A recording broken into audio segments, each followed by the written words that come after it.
जो अमेरिका में voting system है वो इनडायरेक्ट रिप्रेजेंटेशन है, वो एक्चुअली एक डायरेक्ट रिप्रेजेंटेशन वाला वोट नहीं है। तो इसका क्या मतलब है? बाय दिस आई मीन कि यूएस में पॉपुलर वोट के थ्रू वोटिंग नहीं होती, जो ज़्यादातर कंट्रीज़ में दुनिया में होती है।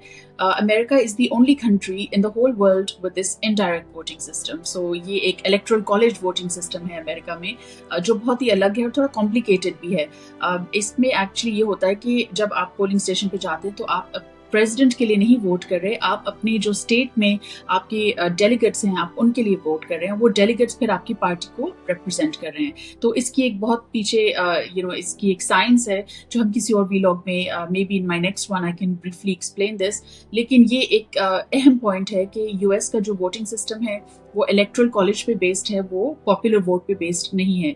तो जो भी प्रेसिडेंट जीतेगा वो एक्चुअली जो लोगों की एक जो उनका वोट है वो एक्चुअली रिप्रेजेंटेटिव उस तरह नहीं है, क्योंकि जो उनके डेलीगेट्स हैं लोगों के, वो फिर जब उनको वोट मिल जाएगा लोगों से, तो फिर वो वोट करेंगे for that candidate in the party. तो फिर जो डेलीगेट्स हैं हर एक स्टेट में वो या तो फिर ट्रम्प के लिए वोट करेंगे या फिर कमला हैरिस के लिए।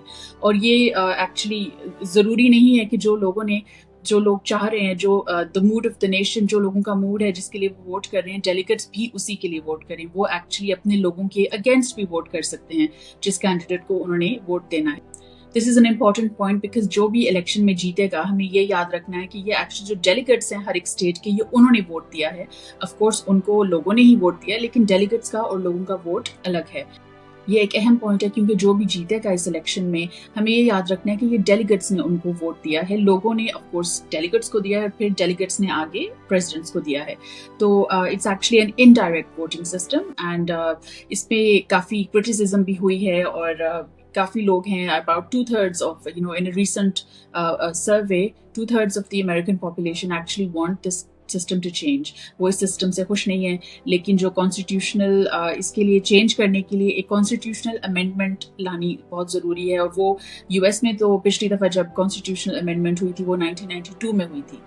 उसके बाद से कोई भी कॉन्स्टिट्यूशनल अमेंडमेंट नहीं हुई, बिकॉज यहाँ पे इट्स नॉट दैट ईजी कि आप कॉन्स्टिट्यूशन को चेंज कर लें। तो अभी तो यही सिस्टम है इलेक्ट्रल कॉलेज का और इसी के थ्रू लोग वोट करेंगे।